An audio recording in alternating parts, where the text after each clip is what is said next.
Thank you very much. Can you hear? Is it working? Okay. Is that better? I think that's better. Hello. It's delightful to be with you here today. It's good to feel a little winter. I come from Baltimore. We haven't had any. But it's also special for me to be here. My husband is a scientist, and so being part of a scientific community is something that's very special to me. So thank you all for coming out. I'd like to speak with you tonight about democracy. It seems timely to speak about democracy. But I want to talk about not America's great championship of democracy, but its ambivalence about democracy. And its ambivalence especially about allowing women to participate in democracy. I want to tell you that your home state of Massachusetts plays a fascinating but also frustrating role in women's quest for the vote, and it was a long quest. The state was at once the cradle of the movement, and it was the home of so many of its leaders, as you heard. And yet, it's a state that time after time refused to allow its women to vote. Now, here's a campaign pin for the 1915 suffrage referendum in the state, when Massachusetts men were asked whether women should be allowed to vote. Now, only men were asked whether women should be allowed to vote. Only men could cast a ballot in this. And I hate to tell you, but the answer then was no. But Massachusetts women did win the vote in 1920 with the ratification of the 19th Amendment. So the story I'm going to tell you tonight is how that change of heart and of law happened. It's the story of American women's demand for the vote, once considered crazy, subversive, impossible, and how it was slowly and methodically and at great cost transformed into a change in constitutional law. So it is the story of the 19th Amendment, the largest extension of the franchise in our nation's history, giving the vote to half of the citizens of the nation who were not included in the Founding Fathers' so-called government by the people. So it's really about how change can be made in society, and also how it has to be made in a democracy. The 19th Amendment wasn't just a legal change. It wasn't just a constitutional change. It wasn't even just an election law change. It didn't just double the national electorate. It didn't just make women full citizens for the very first time. It marked a societal change, a cultural shift in the role and the rights of women in society. And as we know, that change is still ongoing. The fight for women's suffrage is one of the defining civil rights struggles in our nation's history. And it's one that cuts to the heart of what democracy means. Who gets to participate? Who has a voice? When we say we the people, do we really mean everyone?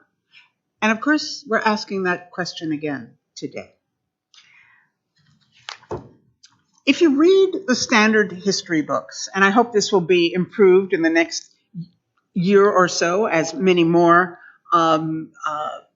textbooks begin to include the story of women's suffrage. But if you look at the standard and the ones you grew up with, you'll usually find a brief and rather fuzzy account. It's usually a sentence or two. It usually says something like, in 1848, women asked for the vote, and in 1920, they were given the vote. Poof. And no, that's not how it happened.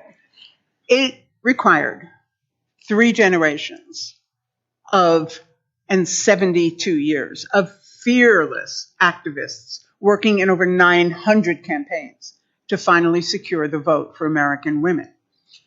And that active verb win the vote is really important. It wasn't granted. It wasn't given. It had to be fought for bitterly. And the culmination of that whole crusade actually comes down to one 6-week battle staged in Nashville, Tennessee. In the summer of 1920, one last state was needed to ratify the 19th Amendment, giving all women in every state, in every election, the vote. 35 states had ratified, and 36, or 3/4 of the 48 states then in the Union, were required for full ratification. Tennessee could be that 36th state. And here's a editorial cartoon that shows Uncle Sam trying to button up that last button on his wife's bodice, which is shaped like the U.S., if you notice. And she's saying, it's that 36th button, Samuel. They'd been having trouble getting that last button. There'd been nothing but defeats in the 6 months previous. If the Tennessee legislature approved the amendment, it would become the law of the land. If the amendment failed in Tennessee, it could be delayed indefinitely. And the suffragists feared this could happen. They would lose momentum. And those of us who have lived through the Equal Rights Amendment, which was introduced in Congress in 1923, know that this can happen, that a constitutional amendment can get very close to ratification and then not make it over the threshold. And they were right to be worried about this because they saw the pendulum swinging and America was becoming more conservative, more isolationist. And 1920s turned out to be politically very conservative. If we think of the flappers, but politically it was much more conservative. And so they saw that if they didn't capture this momentum now, it might not happen in their lifetimes. And by this time, they'd been working for the vote for 72 years. Ever since that first outrageous demand for the vote was made by Elizabeth Stanton at the first Women's Rights Convention in the little town of Seneca Falls. Now, many of those attending the meeting in Seneca Falls thought her idea of asking for the vote, among her other declaration of sentiments. Basically, this was a litany of ways that women were being discriminated against in American law and in American society. And it's really instructive to realize what the situation was. At this time in our history, mid-19th century, women could not file suit, could not file civil suit in her own name. She could not testify in a court of law. She could not serve on a jury, so she could not be judged by a jury of her peers. She, if she was married, all her property belonged to her husband. Her children belonged to her husband. She had no custodial rights. Of course, most colleges and universities would not accept her. Most professional schools did not accept women. You get the sense of the discrimination that was going on. And this is what Elizabeth Stanton is talking about in these really modern set of problems. And then she has solutions. And one of the solutions is give women the franchise, give women the vote. Well, even her fellow reformers thought this was a little too outlandish. It was too controversial. They said, will be made to look ridiculous. They actually begged her to withdraw it from the agenda. She refused.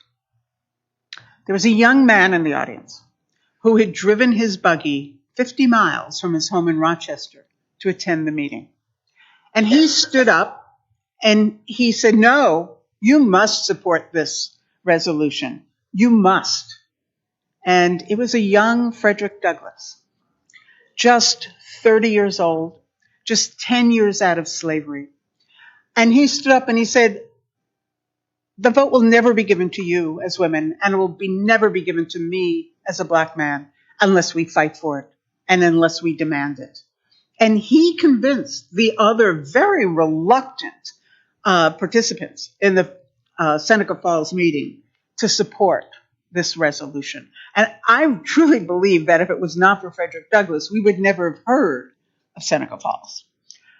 And he truly believed in universal suffrage, and he called himself a woman's rights man for the rest of his life, and he truly was. He's a great hero in the book.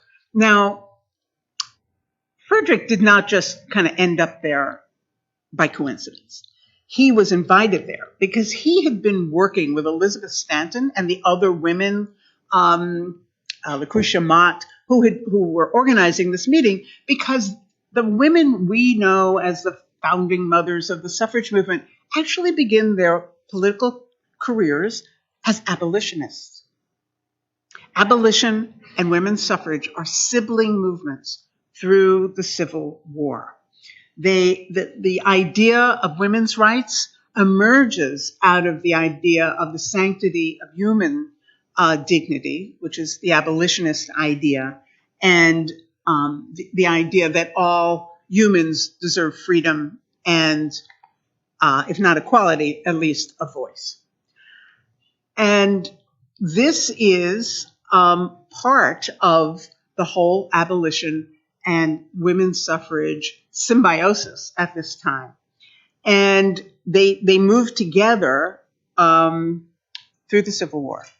But what happens then is they truly expect that after the war, universal suffrage will reign, that black men, black women, white women will all get the vote. And they've been implicitly promised this. But they're very bitterly disappointed when after the war, they're told that no, the nation can't handle two big reforms at once. Only one can go through. Again, this idea of the sort of powers that be pitting against one another two disenfranchised classes. And we see this in history all the time. No, only one of you can come. And it's a heartbreaking split. Frederick Douglass doesn't like it. Sojourner Truth rails against it. And the suffrage women, Stanton and Anthony, are bitter about it. And they refuse to support the 14th and 15th Amendments, since the 15th Amendment excludes women. But Boston suffragist Lucy Stone and Julia Ward Howe disagreed with this idea. Though they were disappointed by the women's exclusion, they supported the 15th Amendment as necessary.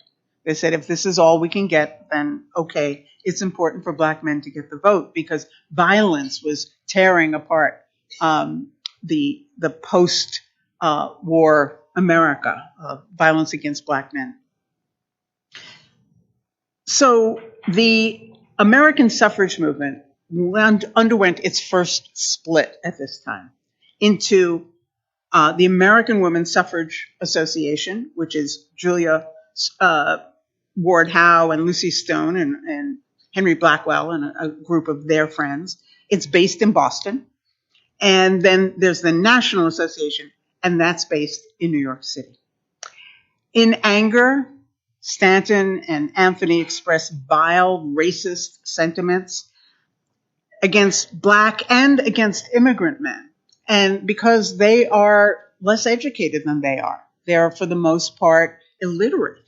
And how can college-educated women not be allowed to vote where these men can be allowed to vote? And race would remain a divisive aspect of the quest for women's suffrage, used by proponents and especially by opponents of women's right to vote. And we will be seeing a lot of that. Now, in the years following Seneca Falls, tens of thousands of dedicated suffragists waged over 900 state, local, and national campaigns to win the ballot. They traveled hundreds of thousands of miles to do, as Susan Anthony described it, organize, educate, and agitate in little towns and big cities across the nation. And you see, they begin the movement, they're in horse and buggy. By the end, they're in cars. They had to travel so much because they had to change hearts and minds about women's role in society before they could ever hope to change the laws. And it was a stupendous feat of organization. When you think of it, they didn't have any of the communication or transportation advantages we just take for granted. The transcontinental railroad wasn't yet in existence, and these women are on trains all the time. Passenger train travel is really in its infancy. The telegraph has just been invented. There's no telephone. There's no typewriter. Even when my book takes place in 1920, radio is not in use yet. So it's all done by hand, by foot, in person. And it's amusing that my editor told me the story that a young editorial assistant came up to her after she read the manuscript when it had just come in. She said, "Wow, these women were just amazing. I don't understand how they organized like this without Facebook." But they did. They held meetings. They held rallies. And they marched,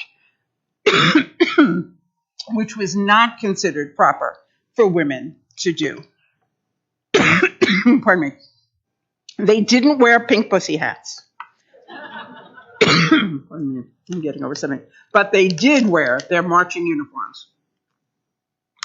White dresses with yellow sashes. And I believe we have a... There we go.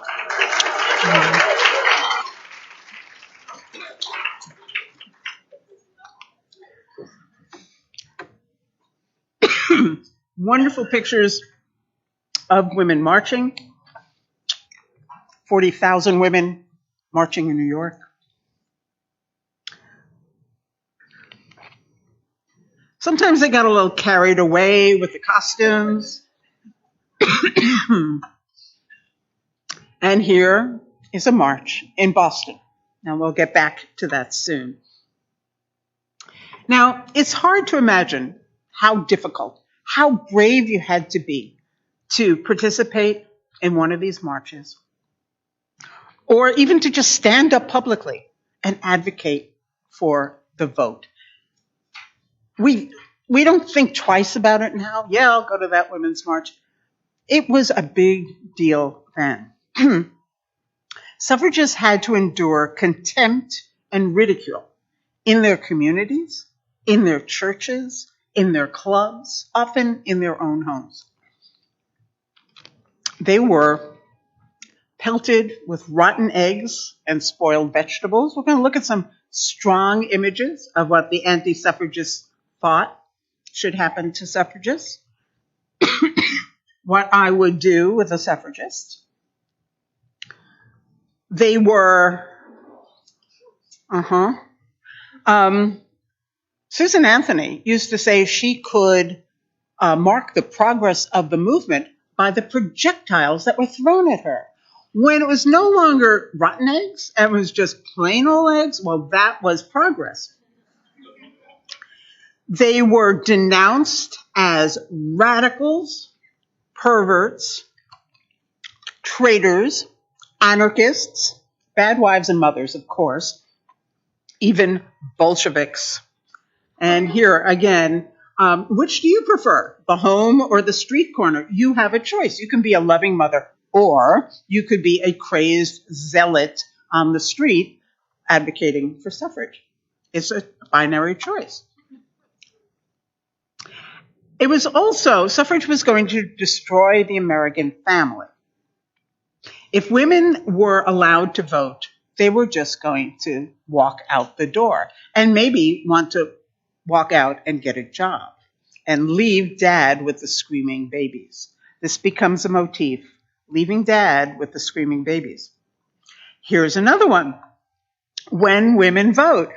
Mom is reading the Sporting Life magazine, and smoking cigars while Dad is holding the screaming babies and having to knit his own trousers from her discarded skirts. So you could see the apocalypse is coming, and Dad's going to have to do housework if Mom, has interests outside the home. Here's another one. They were derided as unattractive, unsexed she-men. Why would an attractive woman need the vote? She should have a husband who would vote for her. And the men who supported them were belittled as Mabels and Nancys. Guess which one is supposedly the suffragist?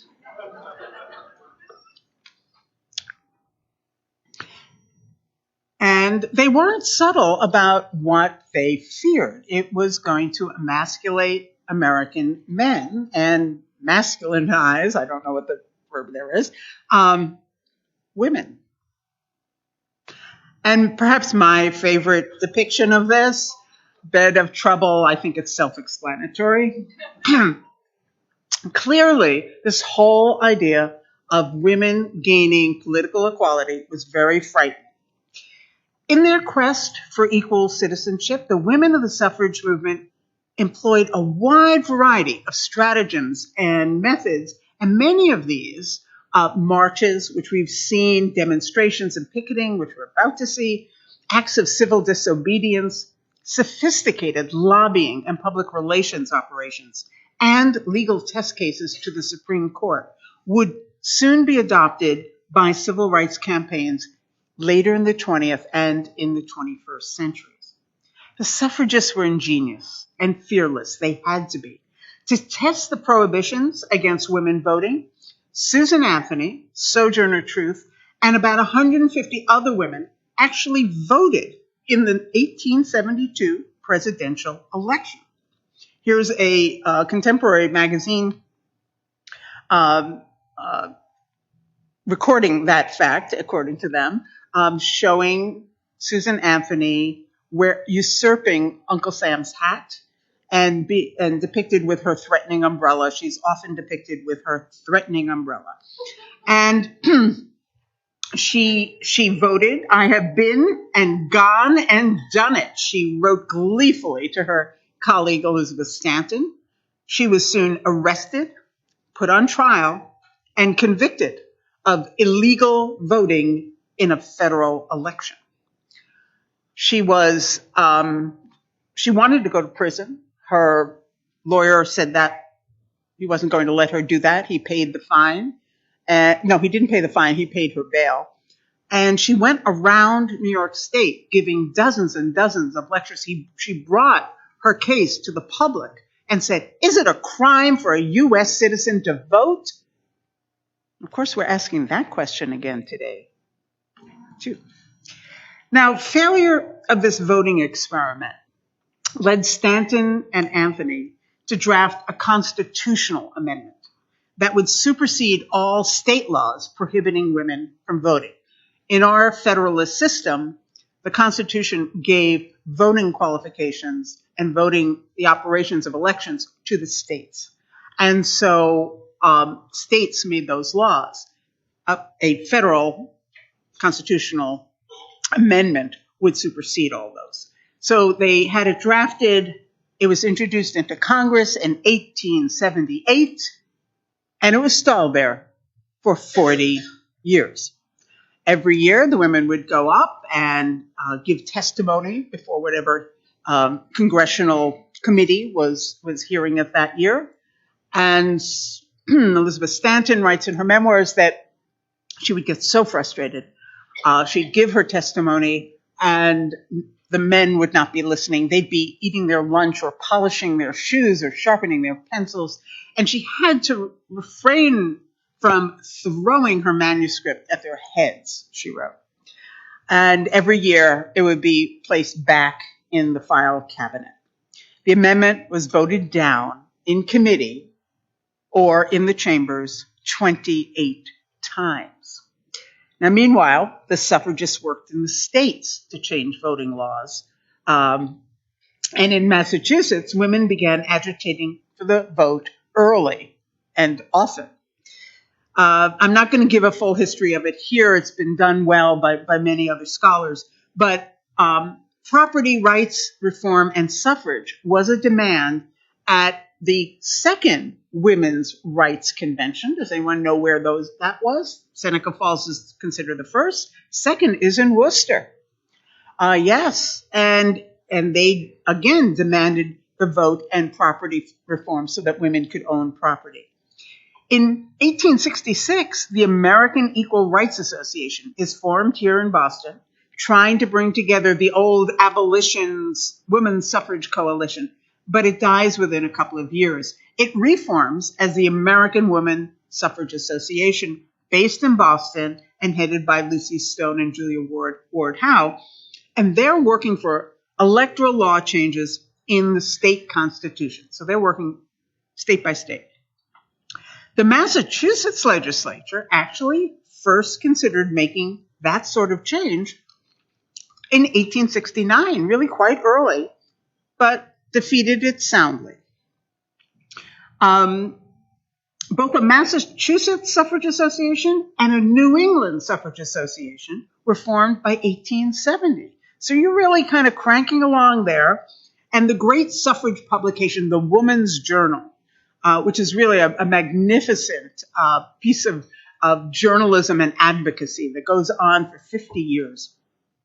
And it was launched again here in Boston with Lucy Stone as editor.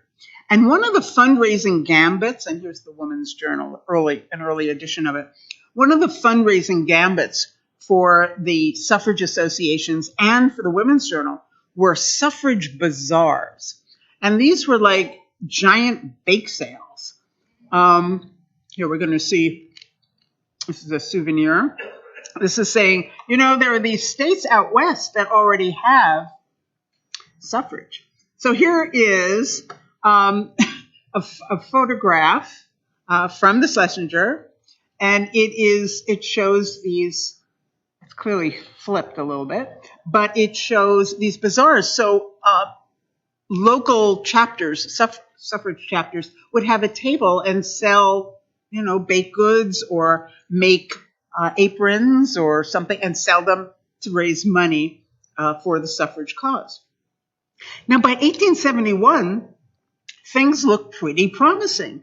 Governor William Clayton appeared before the legislature to advocate for changing the state laws on suffrage and property taxes. Property ownership. That was really quite astounding to have a governor stand up for that. And in 1879, Massachusetts passed a law allowing women to vote for local school board members. Now, this was considered both progressive and proper because women should be concerned about the education of their children. This is it's not so outrageous. It's part of their domestic sphere. It's part of what a woman's world should be like, her children's education. But while it marked a small advance, it was so limited. They couldn't vote on policy matters or even on budgets, just like who would get elected.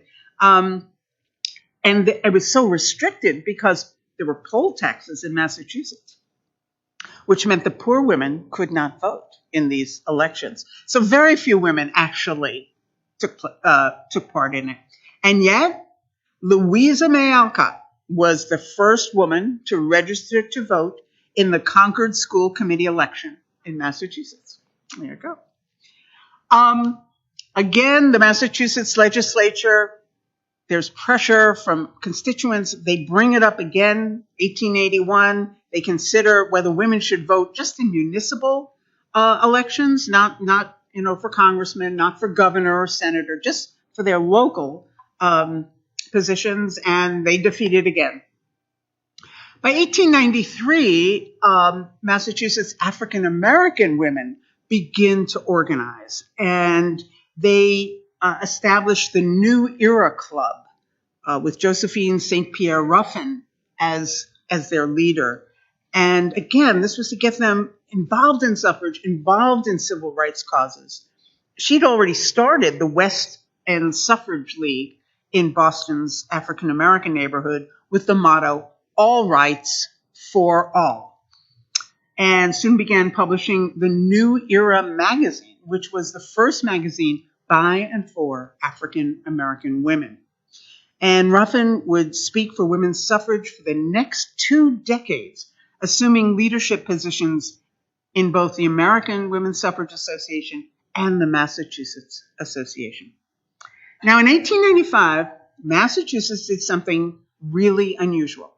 It held what was called a non-binding referendum. I'm not sure what that really means, but a non-binding referendum on whether women should vote in municipal elections. And it allowed women to participate in this. I had actually never heard of such a thing.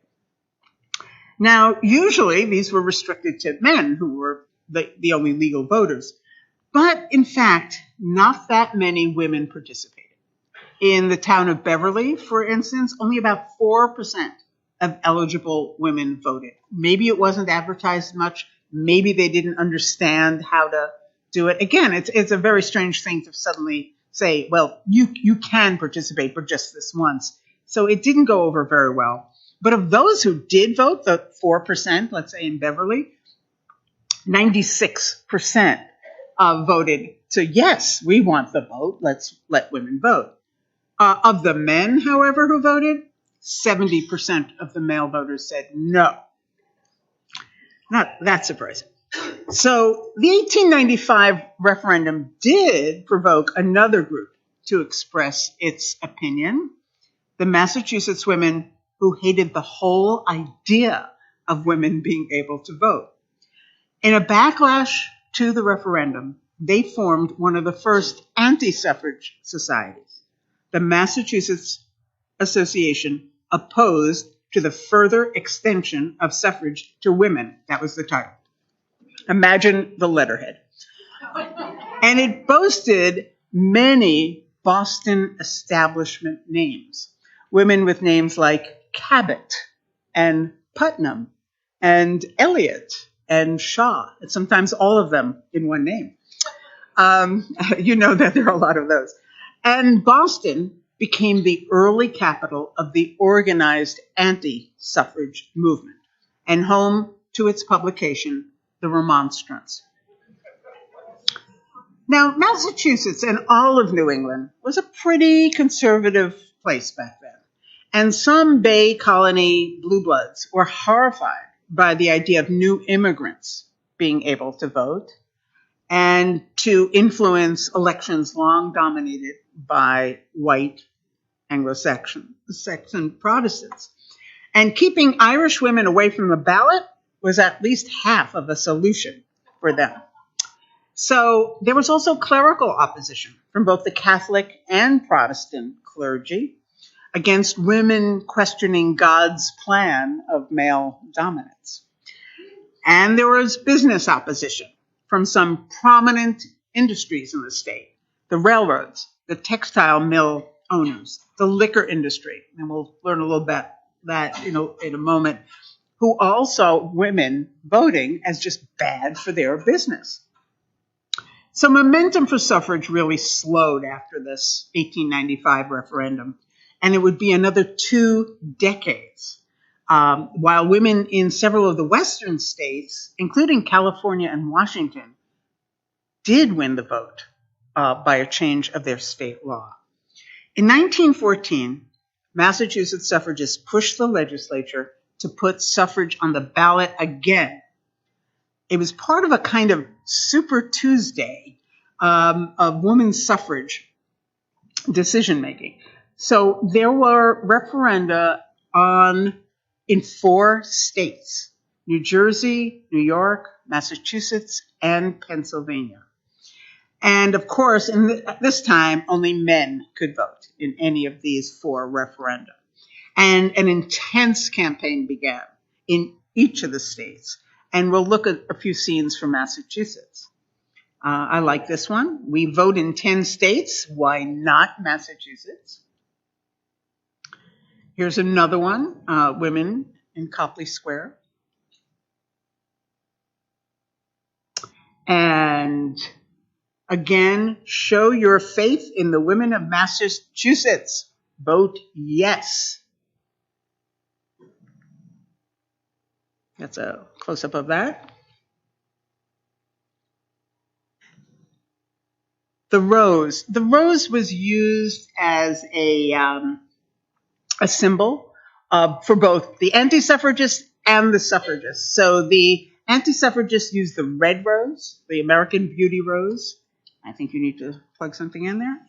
And the suffragists used yellow roses. So here, the rose stands for chivalry.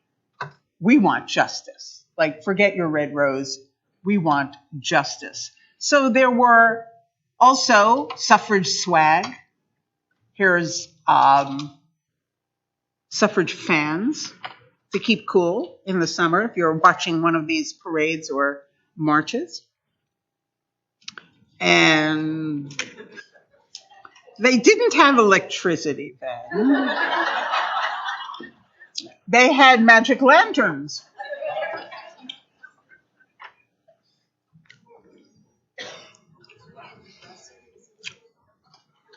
Anyway, and we'll see there was a giant dump of suffrage pamphlets from a hot air balloon in Essex. Wait till you see this one. It'll come up.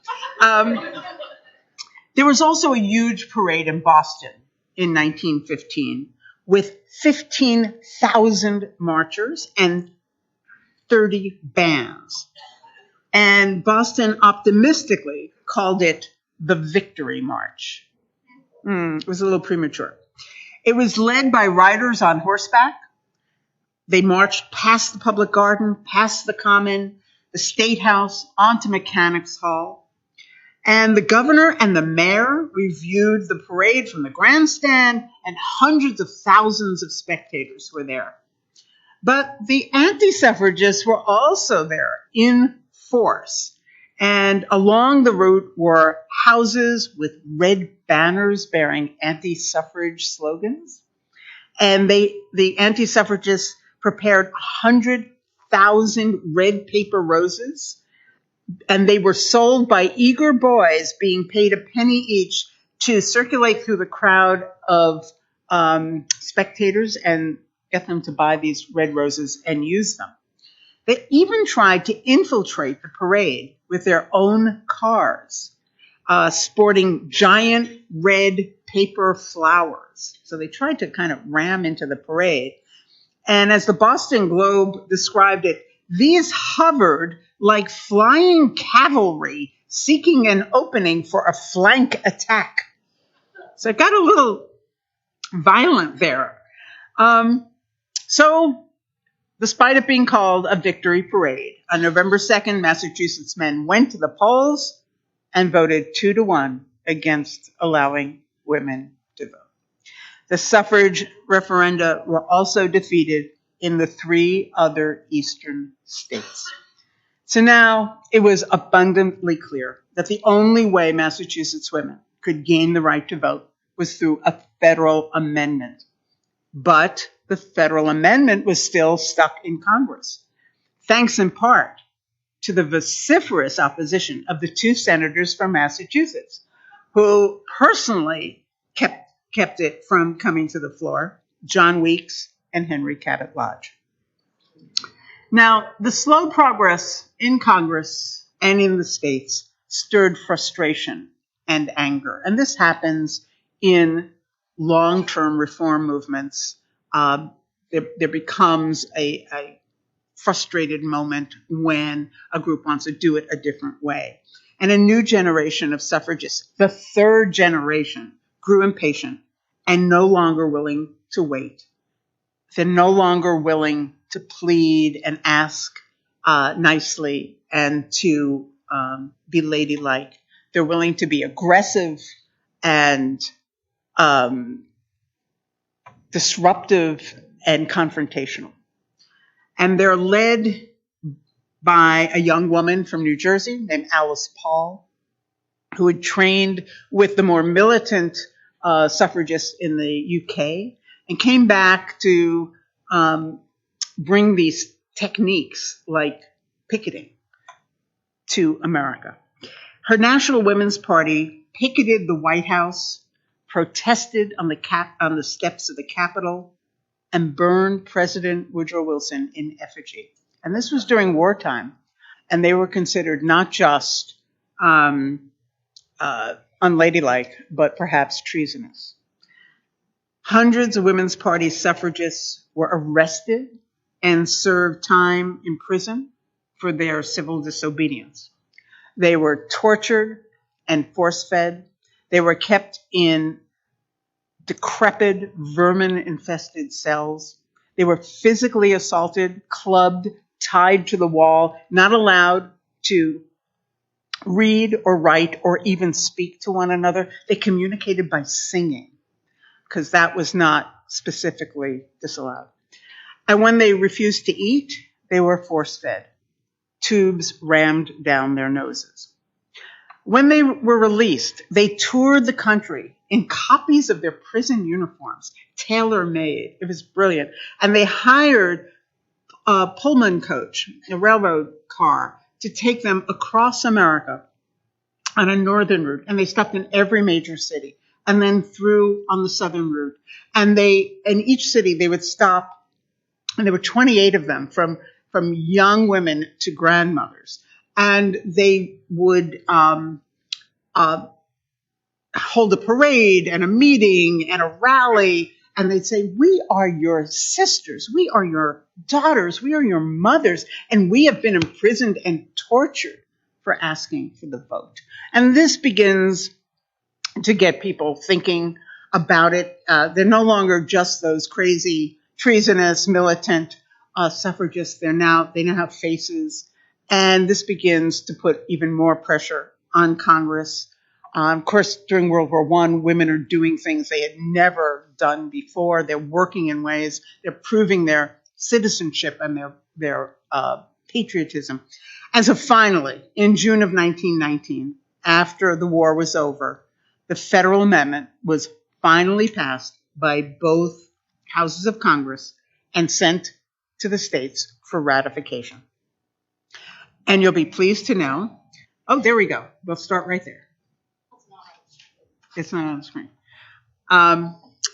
That Massachusetts did ratify, and very quickly. It was the 8th state to do so on June 24th. Thank you so much. So here is the picture. Yes. Here is the picture of the hot air balloon. And you can see they're dropping the leaflets from there. I don't know who is in the basket, but it's quite a daredevil. And you can see they're being dropped from the top, too. Quite amazing. This was the plan of the Victory Parade. Here were, the march was led by women on horseback. There were different sections, so self-supporting women, teachers had their own, housewives had their own. Again, here were some of the colleges. Show your faith. Again, college women.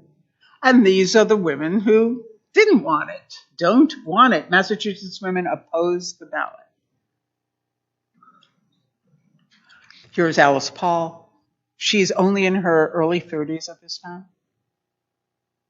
Here they are picketing in front of the White House. It had never been done before.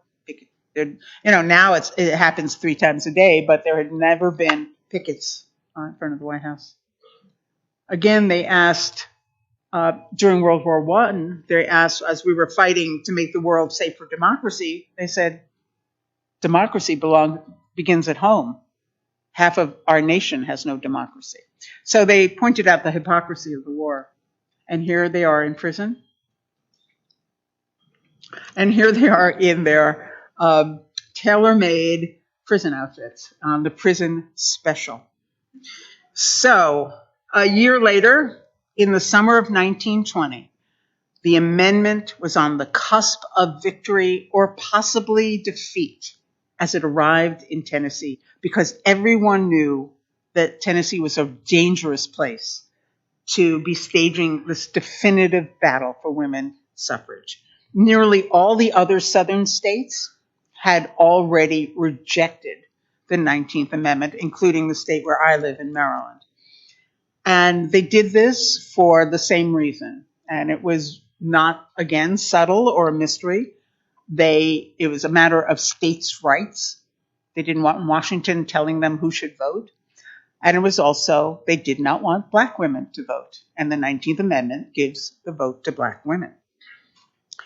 So the suffragists knew that they faced an uphill battle in Tennessee, but they had no choice. It was their last best hope. So all the forces for and against women's suffrage converge on Nashville.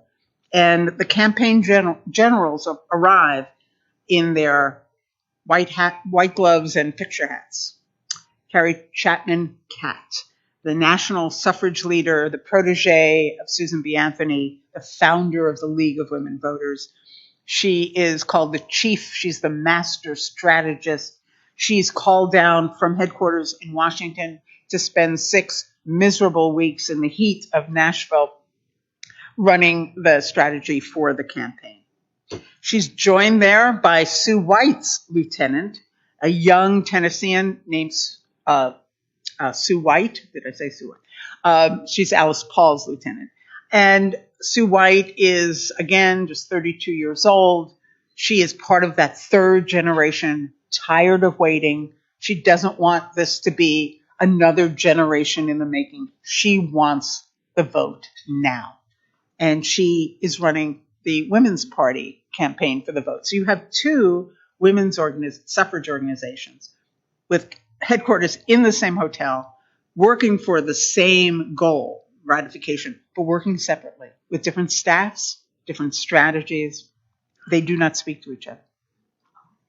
And also arriving at the same time, Josephine Pearson, the leader of the Tennessee women opposed to women's suffrage, so the Tennessee counterpart to the Massachusetts groups. So they were joined by more than 1,000 men and women from across the state and across the nation. And they go at it. They're joined there by powerful forces. There are powerful forces working against ratification in Tennessee. Political and corporate and ideological foes, each with their own reason for opposing women getting the vote. Politicians who feared this unpredictable new voting bloc. 27 million American women would be eligible for the vote if the amendment passed, and no one knew how they were going to vote. And politicians didn't like this unpredictable element. They wanted to keep things in the status quo. Clergymen, again, we've mentioned them, who believed that voting went against the will of God. She had made Adam to be dominant over Eve, and to question this was against biblical teaching. Corporations. What does corporations have to do with women's suffrage? They have a lot to do with women's suffrage. There is dark money coursing through the anti-suffrage movement. It's hard to track, but they know that textile manufacturers are funding some of it. They are afraid that if women can vote, if mothers could vote, they might want to abolish child labor. And these textile mills, again, very prominent in New England also, depend on child labor because it's cheap. And they depend upon underpaying women in these mills. And so they don't want women making decisions about policy. So they're spending a lot of money to keep women away. And then there's the liquor industry. Now, women had always been identified with the temperance movement. And for some, this was a moral question of drink, perhaps a religious question. But for many, it was actually a domestic violence issue. Because women, as we saw, can't press suit. It was considered not unusual to beat your wife or your girlfriend. And so there was very little legal recourse. So the idea of cutting the problem off, stemming it at the source, taking away the sale of liquor, seemed like a viable solution. And so that's partly why so many women are identified with the temperance movement. Now, prohibition's in effect in the summer of 1920. It's already there. So why are they still fighting it? Well, they're hoping that if they can keep women away from the ballot in 1920 in most states, that maybe it won't be enforced quite so stringently. So that's why the liquor industry is really pumping money into this too.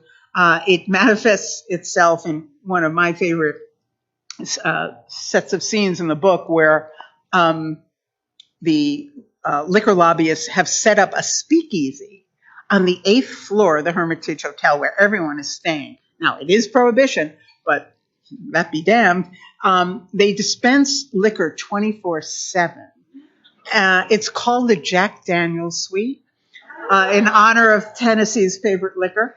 And so there are these scenes of the legislators going up there and getting plied with liquor and given a lesson on why they should defeat ratification.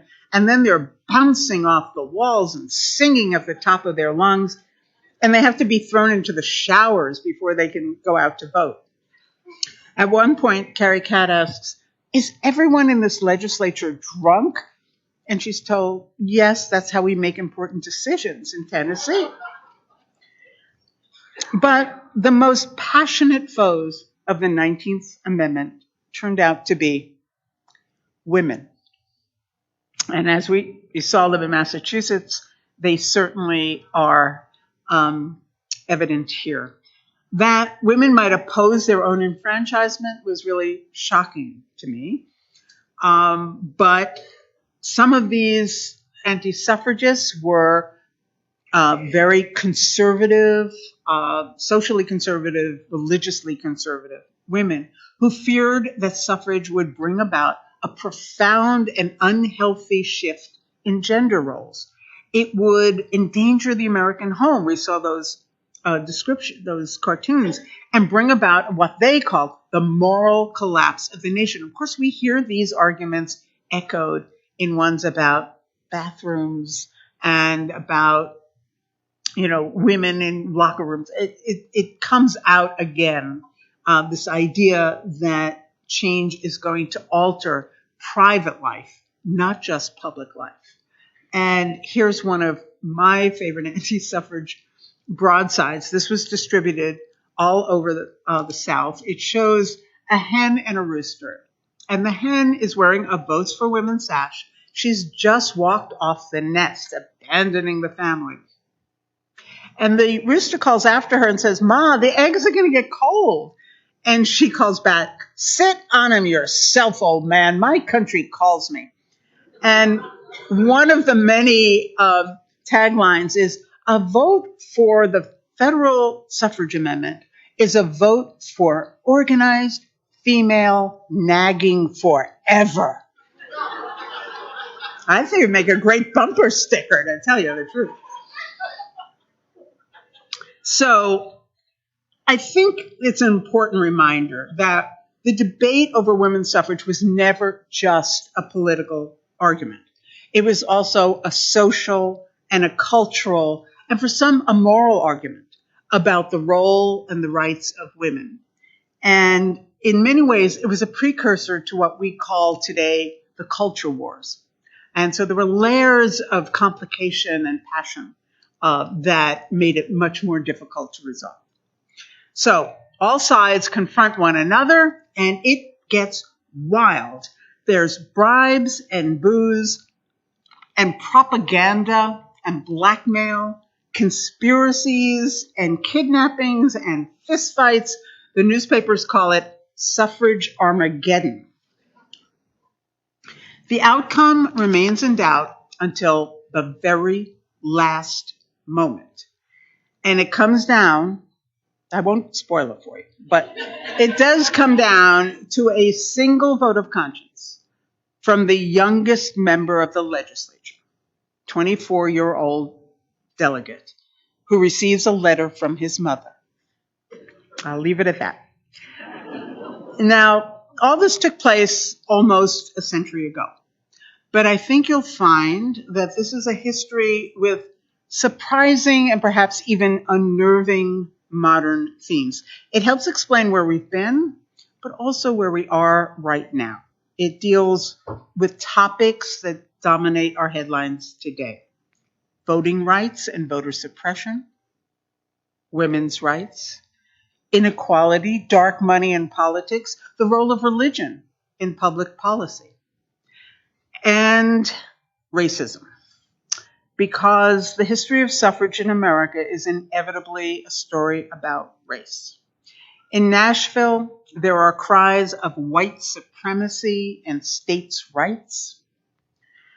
The Ku Klux Klan is invoked as a dog whistle, and the Confederate flag is flown in defiance. Here's the opening ceremonies at the anti-suffrage, anti-ratification headquarters in the Hermitage Hotel. That's Josephine Pearson on your right, and with her is a national suffrage, anti-suffrage leader holding the stars and bars.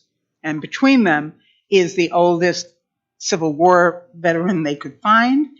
And he's holding, you can't quite see it clearly, but he's holding a banner that identifies him as the Nathan Bedford Forrest veteran. And that's after a very famous, infamous Confederate general from Tennessee who was also a founder of the KKK.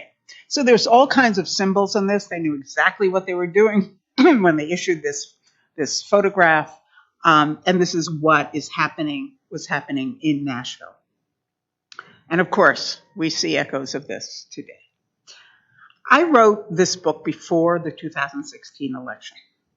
But this story of the suffragists' long fight for democracy and the final battle in Nashville has taken on layers of meaning that I could not have anticipated.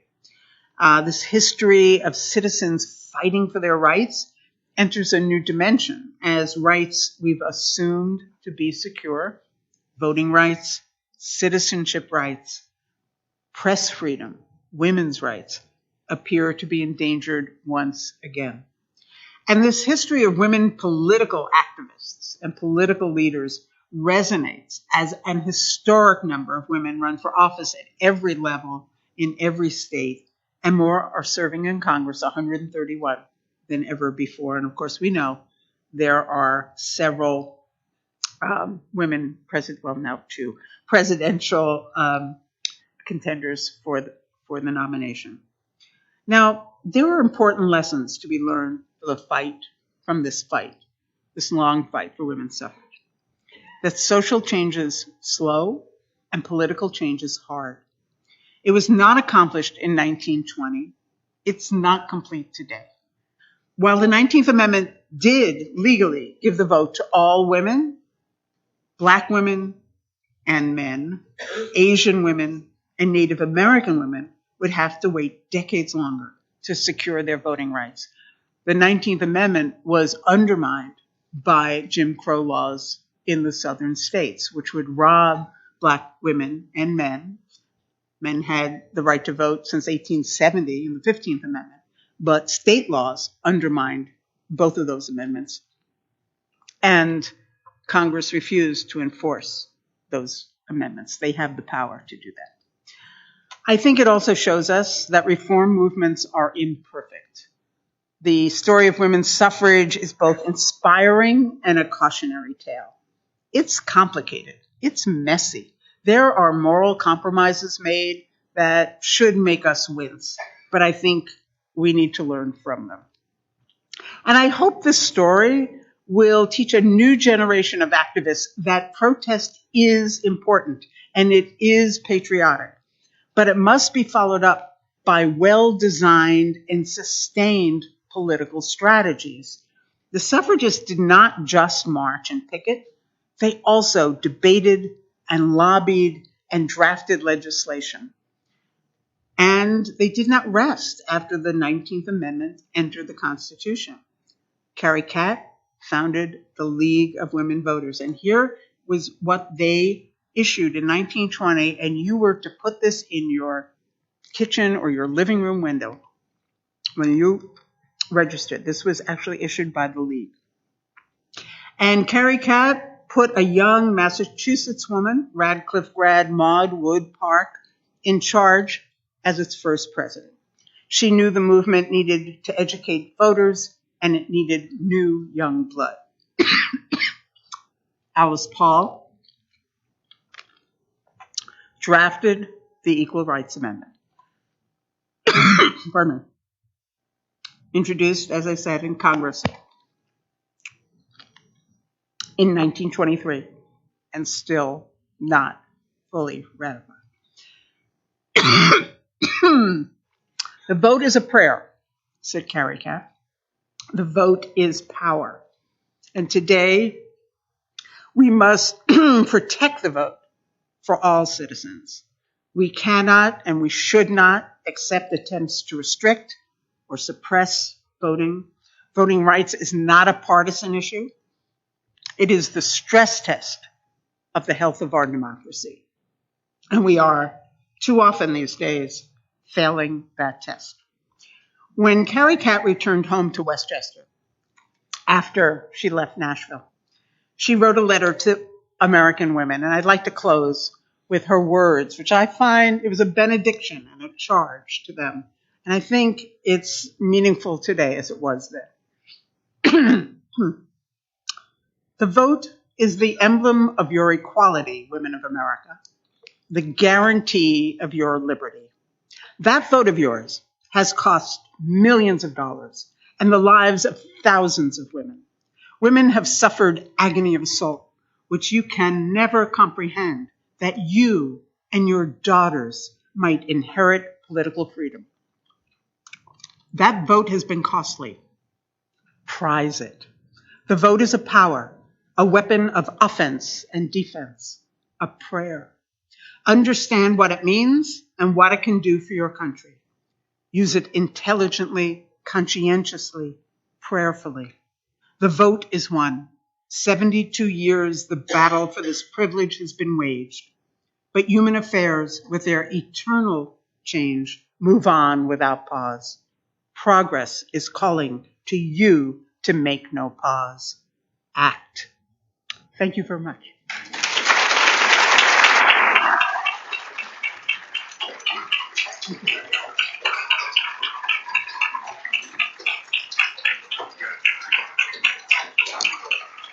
Questions? Yeah. Mm-hmm.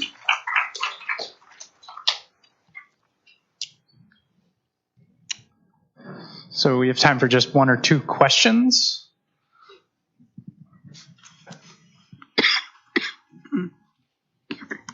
Thank you very much for that wonderful recitation of our history.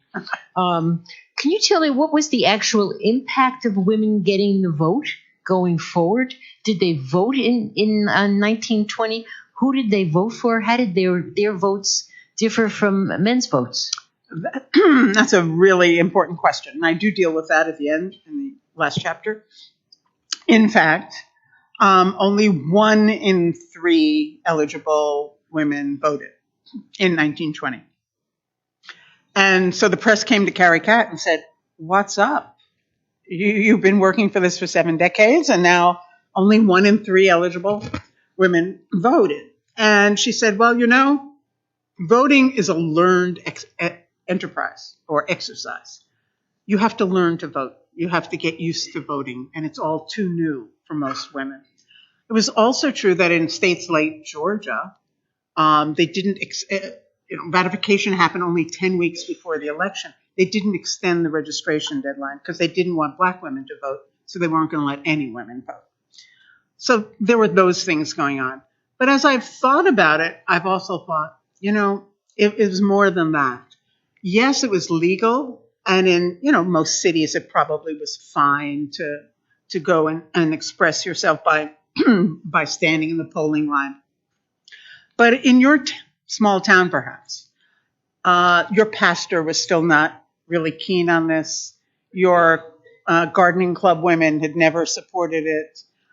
Your husband, your father might not still be convinced this was a good idea. There were all kinds of social barriers, I think, besides just that it was so new. But it did not pick up for quite a while. It took another 40 years. Now, I will tell you, in 1920, the women who did vote, about 10 million women did vote, and they voted overwhelmingly for the Republican candidate for president, which you'll read about if you're reading the book, Warren Harding, who was quite the womanizer.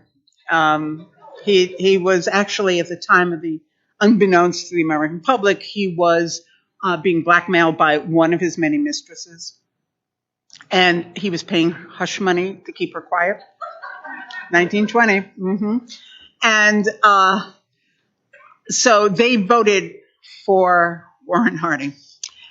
But it would not be until 1960 when and they voted pretty much as their husbands and fathers did. So there was no, woman's vote that you could identify. In 1960, it begins to even out, as many percentage of women as men.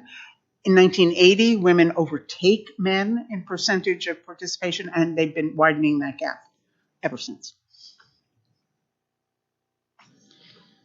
Have another question? Thank you again. Oh, okay. I think that's it.